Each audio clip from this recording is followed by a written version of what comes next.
नमस्कार, good morning. जल्दी से आ जाइए, शुरू हो गई है। आज आपको पढ़ाते हैं। अगला टॉपिक है वन्य जीव संरक्षण अधिनियम। देखिए, वन्य जीव संरक्षण अधिनियम के बारे में बताया गया है कि पहले व्यक्ति क्या हुआ करता था, वन्य जीवों को डिस्टर्ब नहीं किया करता था, उनसे दूर रहा करता था, है ना। और वो अपने क्षेत्र में रहा करते थे, व्यक्ति अपने क्षेत्र में रहा करता था। वन्य जीवों को व्यक्तियों के रहने आने जाने से कोई, जैसे पॉपुलेशन ज़्यादा हुई तो क्या हुआ, वन्य जीवों की कमी हो गई, जो कि एक चैन है, फूड चैन है ना। तो उसको बाधित किया व्यक्तियों ने। प्रकार से उनके संरक्षण के लिए भी, पर्यावरण संरक्षण के लिए बनाया गया, उसी प्रकार से वन्यजीव संरक्षण के लिए आपका अधिनियम बनाया गया। तो बनाया कब गया? वन्यजीव संरक्षण अधिनियम 1972 में बनाया गया। ठीक है, शुरू करते हैं। क्या है? इसको कहते हैं the wild life protection act 2। इसकी बात करते हैं तो सबसे पहले आप समझते हैं, आप इतने छोटे बच्चे नहीं है कि जाए कि वन्य जीव क्या होता है, जीव कौन से होते हैं, किसको वन्य जीव कहते हैं, आप सब समझते हैं। केवल उसको कानूनी रूप से पढ़ना है आपको और जान लेना है कि कैसे क्या होता है ना। कि अब इसको बताएं, ये बकरा है, ये बकरी है, ये मुर्गा है, ये छोटे छोटे बच्चे तो हो नहीं पकड़ के, है ना। फिर देखिए, वन्य जीव संरक्षण अधिनियम 1972 सरकार ने सन 1972 ईस्वी में इस उद्देश्य से पारित किया कि अवैध शिकार तथा उसके हाड़ मांस खाल के व्यापार पर लगाई जा सके। पहले क्या होता था कि शिकार पे जाते थे, राजा महाराजा पे जाते तो व्यक्ति शिकार पे जाता था, है ना। वन्य जीवों को सिर्फ मार लेता था, बहुत अपने आप में रंगबाज समझता था कि हमने एक शेर को मार लिया, हमने एक बार, है ना, इस प्रकार से मार लिया। फिर उसको टांगता था, उसकी खाल उतरवा के लगाता था दीवारों पे उसका सिर, इस प्रकार से कि ये इसका ये इस प्रकार से, है ना, हाथी के दांत या किसी बारहसिंगे के सींग काट लिया करता था। इस प्रकार से अपना इज्जत शान शौकत के लिए, आपकी शान शौकत के चक्कर में दूसरे की, तो ये अच्छा नहीं लगता, है ना। तो इसके वजह से क्या हुआ, इसको रोक लगाने के लिए और अवैध शिकार पर रोक लगाने के लिए, तथा क्या है, उनके हाड़ मांस के व्यापार पर रोक लगाने के लिए, क्योंकि उनका हाड़ मांस जो है उसका व्यापार क्या कर देता था, उनको मार देता था।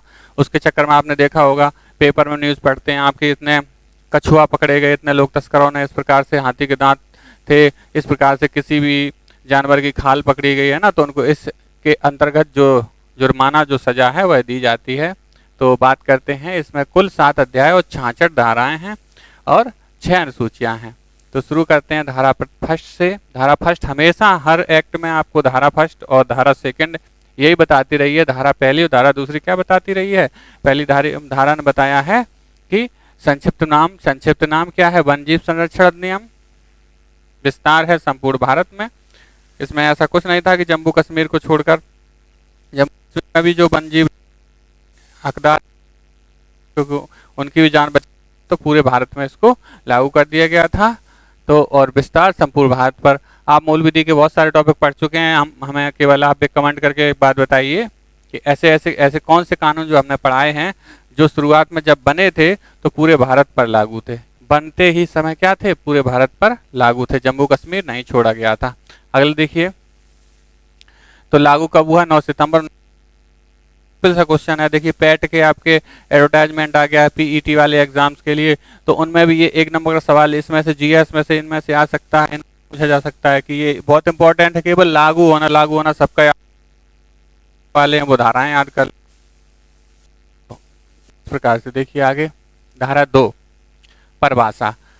अब धारा 2 परिभाषाएं, उन कुछ ऐसे शब्दों की परिभाषाएं बताई जाएंगी जो धारा 2 में बताए जाएंगे, जिन शब्दों का उपयोग क्या होगा, अगली धाराओं में होगा जिन शब्दों का उपयोग, इसलिए उनकी परिभाषा यहीं पर बता दी जाती है। जैसे आप पशु, जैसे नहीं समझते हो कि पशु क्या होता है ना, जानवर क्या होता है, इन चीजों को नहीं जानते हो अभी, है ना। देखो, जान जाओगे, परिभाषा देखकर जान जाओगे कि पशु क्या होता है। या परिभाषाएं, धारा 2 कहती है परिभाषाएं। पशु का तात्पर्य है, क्या तात्पर्य है? उभयचर जंतु। उभयचर जंतु मतलब क्या हुआ? जो जल में और थल दोनों में रहता है।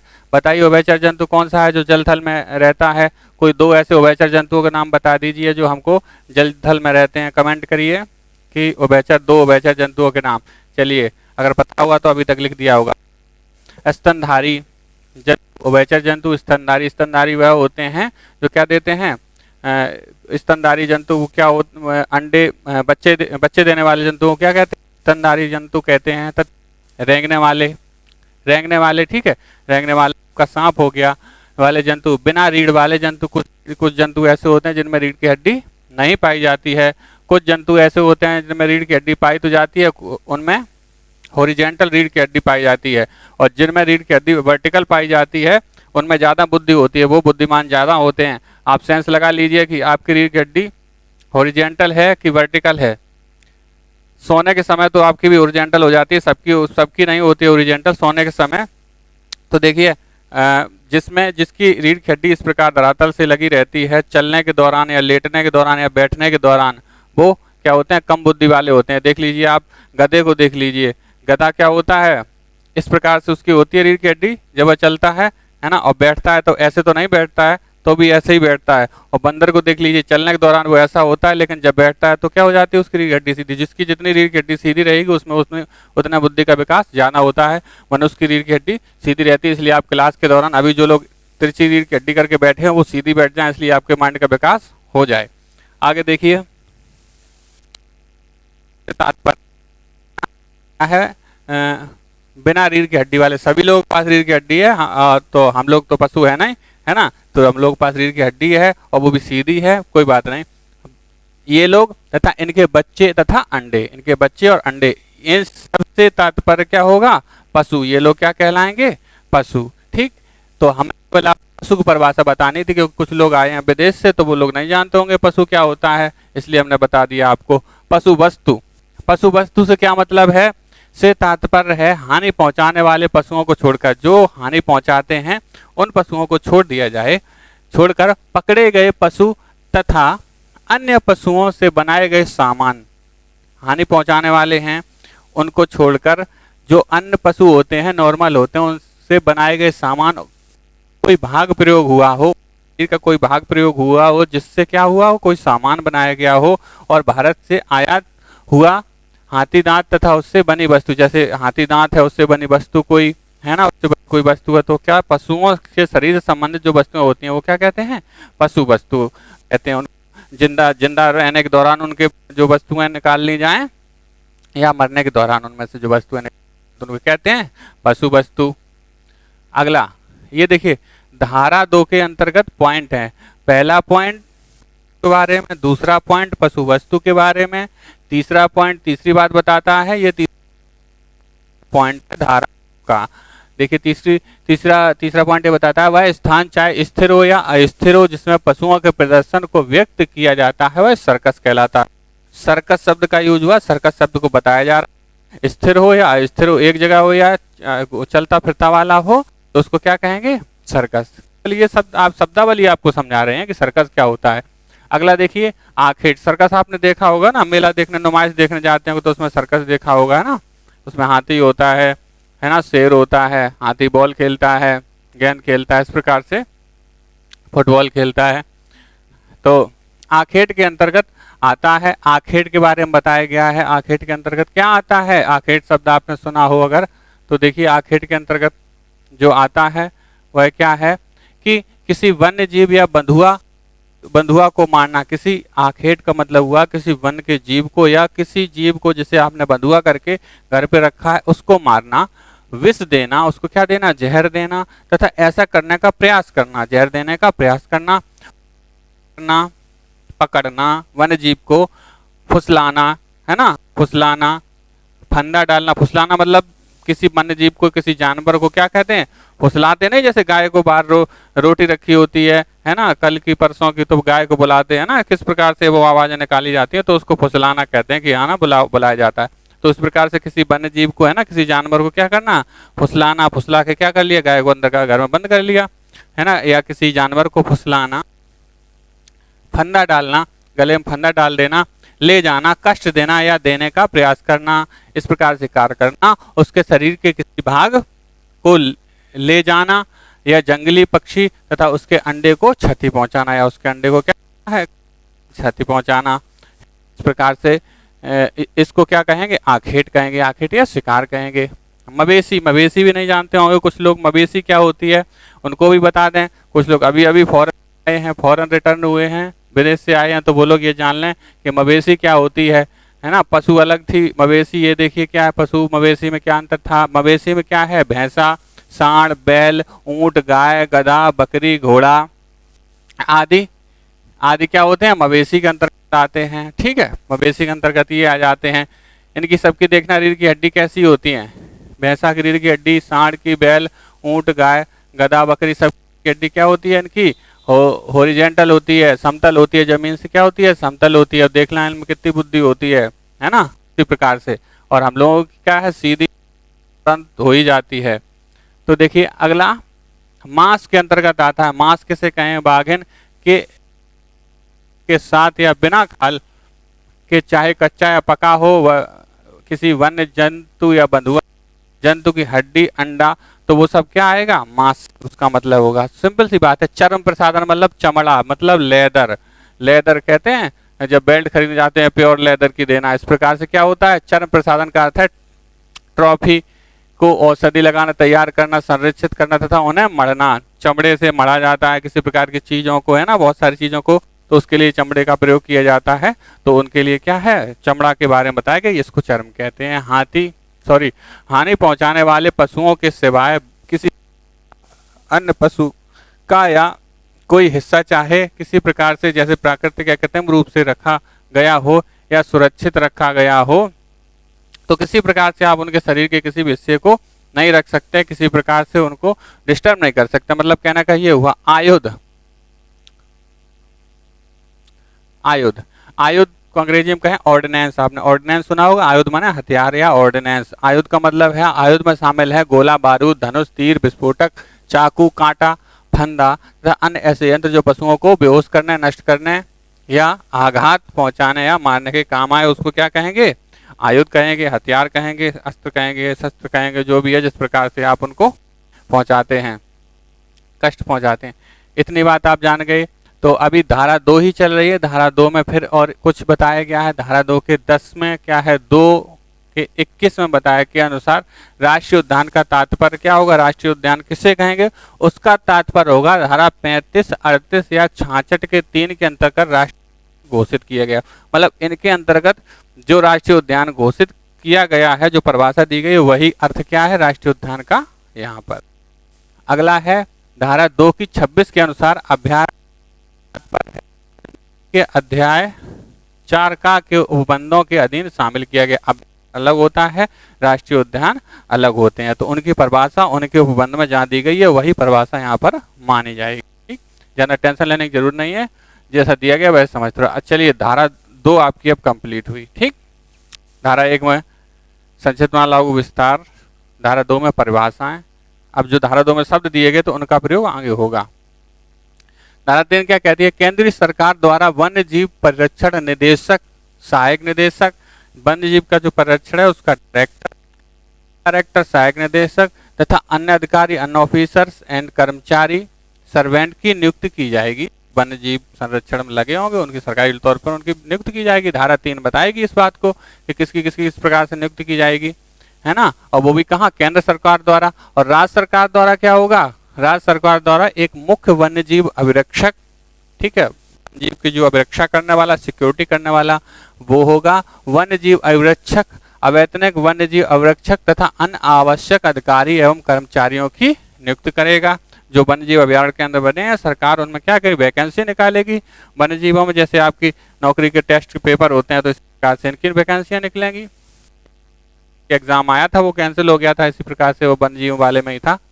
अगला देखिए धारा 5 क्या कहती है कि निदेशक केंद्र सरकार की पूर्व अनुमति से, डायरेक्टर होगा केंद्र सरकार की पूर्व अनुमति के, केंद्र सरकार लेगा, तथा मुख्य अभिरक्षक राज्य सरकार की पूर्व अनुमति के, निदेशक केंद्र सरकार की पहले अनुमति लेगा, और ये अभिरक्षक सरकार की अनुमति से अपनी शक्तियों का प्रत्यायोजन करेगा। अपनी शक्तियों पावर का एक केंद्र सरकार से, निदेशक केंद्र सरकार से, अभिरक्षक राज्य सरकार से क्या करेगा, अपनी पावर का यूज करने के लिए करेगा।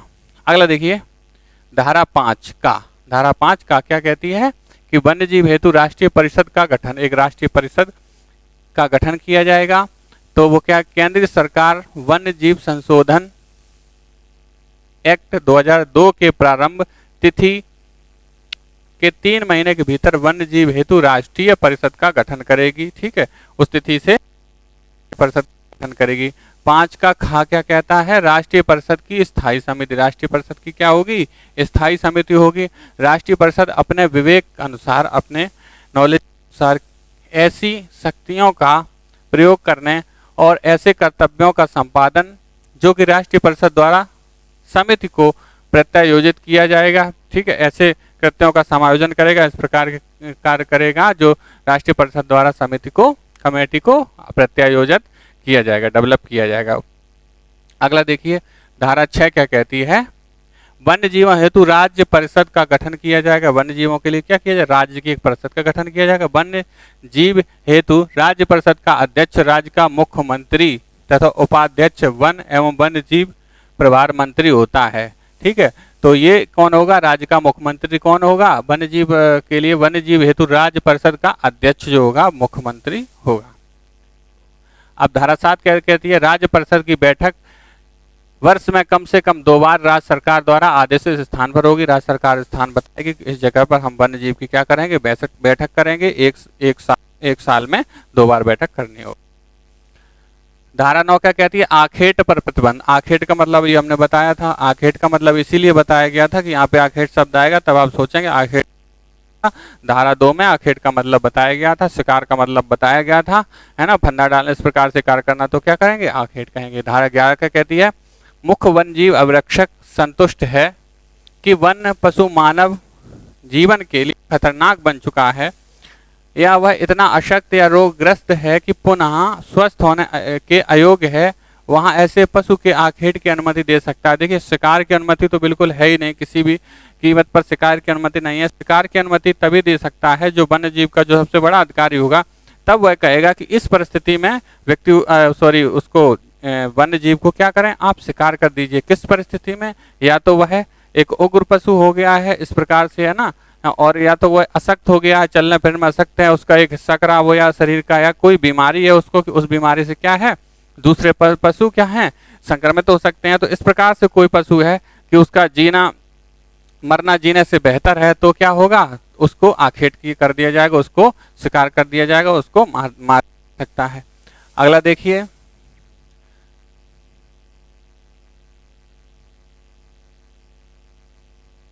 धारा 26, धारा 22, कलेक्टर द्वारा किसी दावे की जांच करना। अगर किसी ने कोई दावा किया, किसी प्रकार का क्लेम किया है, तो उस पर क्या है, जांच की जा सकती है कलेक्टर द्वारा। आपने देखा होगा कि कहीं किसी नदी में, नहर में किसी प्रकार का, देखिए आप यहाँ पर एक जो आपके एरिया में एक नहर है, क्या कहते हैं उसको, क्या नाम है उस नहर का, LGC लोअर गंग कैनाल, जिसको आप दूसरे गाँव की नहर के नाम से जानते हैं, उसको LGC नाम से जानते हैं, लोअर गंगा या राम गंगा नहर के नाम से जानते हैं। इसमें भी एक प्रकार एक बहुत दिन पहले एक अजगर पकड़ा गया था जिसने बकरी को निकल लिया था।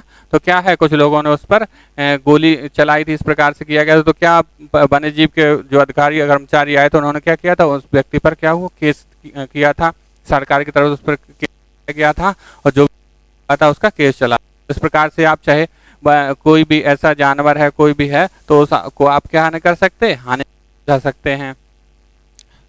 अगर अगला है कलेक्टर को अपनी शक्तियों या कृत्यों का प्रत्यायोजन शक्ति प्रदान करना। जो कलेक्टर होगा, डीएम होगा, उसको करने की शक्ति प्रदान करना। अगला देखिए धारा 27, वन्य जीव अभयारण्य में प्रवेश को प्रतिबंधित करती है। धारा 27 कहती है वन्य जीव अभयारण्य में आप एंट्री नहीं कर सकते, प्रवेश नहीं कर सकते, जानवर अपनी हद में रहेंगे, व्यक्ति अपनी हद में रहें, जो उनकी बाउंड्री बनाई गई है उसी के अंदर वह क्या करेंगे, निवास करेंगे, रहेंगे। उनके अंदर आप मत जाइए, वो आपके यहाँ नहीं आएंगे। अगर चले गए धोखे से क्या हो जाएगा, काम खत्म हो जाएगा आपका। अनुज्ञा प्रदान करना, अनुज्ञा माने परमिशन प्रदान करना। परमिशन किस बात की प्रदान की जाएगी, मुख्य वन्यजीव अभिरक्षक आवेदन पत्र दिए जाने पर वन्यजीव अभयारण्य में निम्न में से किसी एक प्रयोजन करने या निवास करने के लिए किसी व्यक्ति को अनुज्ञा देगा, परमिशन देगा। कभी कभी परमिशन दी जाएगी, वन्यजीव अभयारण्य में परमिशन दी जाएगी। किसके लिए परमिशन दी जाएगी, वो बातें बताई गई हैं धारा आपकी 28 में। किसको, वन्य जीव के अन्वेषण एवं अध्ययन, उसके रिसर्च, किसी प्रकार की जानकारी के लिए, अध्ययन के लिए या अनुषंगिक प्रयोजन के लिए या कोई इस प्रकार से कार्य के लिए जिससे क्या है वन्य जीव के बारे में रिसर्च हो रहा है, उनके बारे में जानकारी जुटाई जा रही है, तो उसके लिए अनुमति दे दी उस व्यक्ति को। फोटोग्राफी के लिए अगर फोटोग्राफी की परमिशन चाहते हैं, फोटो खींचना चाहते हैं, तो वन्य जीवों की आप फोटो खींचिए, लेकिन दूर से ही फोटो खींचिए, वरना वन्य जीव किसी प्रकार से आपका कैमरा ले लेगा और आपकी फोटो खराब कर सकता है वन्य जीव, है ना, फोटो लेने लायक नहीं रहोगे। अगला है वैज्ञानिक अनुसंधान के लिए, साइंटिफिक रिसर्च के लिए। साइंटिफिक रिसर्च उनके ऊपर की जा सकती है कि किस प्रकार से उनका है क्या है पूरा जीवन, दैनिक जीवन देखा जाएगा, किस प्रकार से वो कार्य करता है, क्या क्या उनके पास क्षमता, क्या शक्तियाँ, किस प्रकार से, ये साइंटिफिक रिसर्च की बात है। घा क्या करता है पर्यटन के लिए, ठीक है, पर्यटन घूमने फिरने के लिए जो आते हैं, तो उसी प्रकार से सुविधा के अनुसार, सुरक्षा के अनुसार उनको भेजा जा सकता है, नहीं तो ऐसे ही छोड़ दिया जाए पर्यटन करने, हम चलो शेर को देख के आते हैं, ऐसा कुछ नहीं है। वन्यजीव अभयारण्य में निवास करने वाले किसी व्यक्ति से वैधानिक व्यापार करने के लिए, वैधानिक व्यापार करने, वैधानिक मतलब लीगल आप व्यापार कर सकते हैं वन्य जीवों में। जैसे बहुत सारी चीज़, जैसे भेड़ है, वन्य जीव भेड़ है, तो क्या है उसके शरीर से क्या होता है, भेड़ के बाल निकाल लिए जाते हैं, उनका यूज़ किया जाता है, तो और निकाल दिए जाते हैं, तो उसको कोई इस प्रकार से घाटा नहीं होता है। तो इस प्रकार से व्यापार करने के लिए या क्या है उनका खाद बनाई जाती है गोबर से या किसी प्रकार से, तो व्यापार इस प्रकार से हो गया। धारा 30 क्या कहती है, वन्य अभयारण्य में आग लगाने को निषिद्ध करती है। अगर किसी व्यक्ति ने आग नहीं लगानी चाहिए अभयारण्य के अंदर किसी में, तो आग लगाई है तो उसको नियम कानून उसके लिए अलग है, तो आग आप नहीं लगा सकते। धारा 31 वन्य जीव अभयारण्य में बिना मुख्य वन प्राधिकार अधिकारी की पूर्व अनुमति के आयुध सहित प्रतिबंधित करती है। आयुध माने अभी हमने बताया था आपको, गोला बारूद, कोई हथियार, ठीक है, इस प्रकार से, है ना, तो आयुध को क्या करती है, मना करती है कि भाई आप वहां अंदर जाएंगे तो क्या है आप किसी प्रकार का आयुध लेकर वन्य जीव अभयारण्य के अंतर्गत अंदर नहीं जा सकते, क्योंकि वहां पे जानवर रहते हैं। आपका मन आया किसी को गोली वोली मार दी तो क्या हो जाएगा, मामला बिगड़ जाएगा। तो अगला है 32 अभयारण्य के भीतर रासायनिक विस्फोट पदार्थ या अन्य क्षतिकारक पदार्थ का प्रयोग सिद्ध है। आप किसी प्रकार का विस्फोटक या रासायनिक या अन्य जो क्षति पहुंचाए नहीं ले जा सकते। धारा 33 कहती है वन्य जीव अभयारण्य का नियंत्रण मुख्य जीव अभिरक्षक के अधीन होगा। जो मेन अभिरक्षक होगा उसकी देखभाल करता है तो उसके अधीन होगा। धारा 33 का क्या कहती है, पशुधन को टीकाकरण उपबंधित है। पशुधन जो वन्य जीव है, पशु है, उन पर क्या लगाया जाएगा, टीका किया जाएगा। सरकार नीति नियम लागू करेगी कि सारे पशुओं को कि कोई संक्रामक रोग ना हो, किसी प्रकार की दिक्कत ना हो, तो टीकाकरण लगाया जाएगा, सभी को टीका लगाया जाएगा। जैसे अभी वैक्सीन लगाई जा रही है कोरोना की, इसी प्रकार से उनमें पशुओं की अलग बीमारी होती है तो उनके लिए अलग से टीका लगाया जाएगा, पकड़ के उनको। अगला देखिए 33 का खा, राज्य सरकार द्वारा सलाहकार समिति का गठन किया जाएगा, ठीक है, सलाहकार समिति का गठन किया जाएगा, राज्य सरकार गठन करेगी। 34 का क्या कहती है, वन्य जीव अभयारण्य या राष्ट्रीय उद्यानों के अतिक्रमण हटाने की व्यवस्था की गई है। अतिक्रमण शब्द आ गया। अतिक्रमण शब्द को अगर आप नहीं समझ पा रहे हैं तो अतिक्रमण शब्द कहते हैं, जैसे अपने चौराहे पर, यहाँ पर कोई बहुत चौराहे पर दुकानें लगी हुई हैं, ठेले लगे हुए हैं, फल फ्रूट वाले ठेले लगे हुए, देखना ठेले पर वो छाता ऐसे लटका के ऊपर लगाए रहते हैं ना, जाने आने में दिक्कत होती है। कोई कहीं बैठा अपनी दुकान लगाए, कोई कुछ सामान बेच रहा है, इस प्रकार से ये क्या है, ये सड़क का है अतिक्रमण, है ना। लेकिन वो भी क्या कर रहे हैं भाई, उनके पास बेचना है, रोटी रोजी कमानी है, लेकिन वो तो बात ठीक है। तो इस प्रकार से मतलब अवैधानिक रूप से आप जब सरकारी जगह पर अपना व्यापार करने लगते हैं, उस चीज को क्या कहते हैं, अतिक्रमण। अब अगर आप चाहें कि हमने वन्य जीव वहाँ पर व्यवस्था बढ़िया है, हमको हम क्या करें, वहीं पे आराम से रहेंगे, जाके वहीं पे चारों तरफ से गड़बड़िया बनाएंगे, ऐसा कुछ नहीं हो सकता। वन्य अभयारण्य या राष्ट्रीय उद्यान अतिक्रमण को हटाने की व्यवस्था की गई है, बस जितनी जगह उनके लिए है उनके लिए रहने दी जाए। धारा 35 राज्य सरकार द्वारा किसी क्षेत्र को राष्ट्रीय उद्यान के रूप में घोषित किया जा सके। किसी क्षेत्र को क्या करे, राज्य सरकार राष्ट्रीय उद्यान के रूप में घोषित करेगी, जहां पर उसको लगेगा कि यहाँ पर क्षमता है, वन्य जीवों के रहने के लिए अनुकूल क्षेत्र है। धारा 37 जिस क्षेत्र में राज्य सरकार शिकार को किसी अवधि के लिए बंद करने की अधिसूचना जारी कर दे वह बंद क्षेत्र कहलाता है। कभी कभी किसी परिस्थितियों में शिकार के लिए अधिसूचना जारी, जैसे मछली को पकड़ने के लिए है ना, किसी प्रकार से जब ज्यादा हो जाते हैं वन्य जीव, किसी प्रकार से हानि पहुंचाने लगते हैं, तो उनको उस मात्रा को सीमित करने के लिए क्या कर देगा, बंद क्षेत्र कर देगा। जब उनकी संख्या बहुत कम हो जाती है तो बंद क्षेत्र में क्या रहेंगे, वो अपनी संख्या को बढ़ाएंगे। 38 क्या कहती है, धारा 38 केंद्र सरकार को क्षेत्रों के अभ्यारण्य या राष्ट्रीय उद्यान घोषित करने की शक्ति है। ठीक है, इस केंद्र सरकार को ये शक्ति है अभ्यारण्य तथा राष्ट्रीय उद्यान घोषित करने की। बस मत हो, बस इतना ही बचा हुआ है। 39 क्या कहती है, वन्य प्राणी इत्यादि सरकारी संपत्ति हैं। ठीक है, सरकारी संपत्ति माना गया है किसको, जैसे आपकी रेलवे है ना, बहुत सारी सरकारी संपत्तियां हैं, तो वन्य जीव को क्या माना गया है, गवर्नमेंट प्रॉपर्टी, सरकारी संपत्ति है। धारा 45 कहेगी लाइसेंसों का प्रदत्त करना, नवीनीकरण, निलंबन तथा निरस्तीकरण मुख्य वन्यजीव अभिरक्षक या प्राधिकृत अधिकारी द्वारा किया जाएगा। जो लाइसेंस दिए जाएंगे उनको बनाना, हटाना, जो भी किया जाएगा उसके अभिरक्षक और अधिकारी द्वारा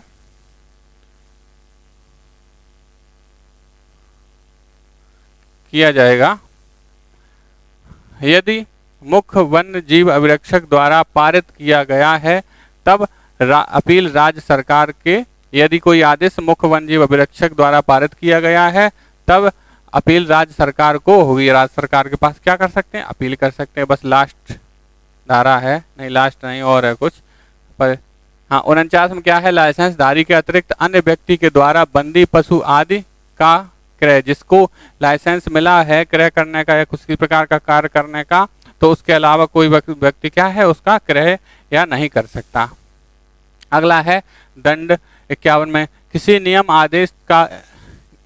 आदेश का उल्लंघन करने पर 3 वर्ष कारावास या 25,000 रुपए के जुर्माने या दोनों से दंडनीय होगा। ठीक है, उल्लंघन किया जाएगा तो इस प्रकार से दंडनीय होगा। 51 का कहती है गिरफ्तार व्यक्ति की जमानत के प्रावधान के बारे में 51 में बताया गया है। ठीक है, अब कुछ नहीं है, पेज खत्म हो गया है। हाँ, और आप लोगों की ये शिकायत है, आपकी ये शिकायत है कि बहुत जल्दी पढ़ाते हैं, फास्ट पढ़ाते हैं। इतने छोटे बच्चे तो हो नहीं कि पशु और वन्य जीव जो हम नाम बता रहे थे सबको नहीं जानते हो, सारी चीज़ें आप क्या हैं जानते हैं। तो उम्मीद करते हैं कि ये टॉपिक आपको समझ में आया होगा। थोड़ा स्पीड कम करके देख लेना, है ना। और ठीक है, धन्यवाद। यहीं पर टॉपिक समाप्त करते हैं।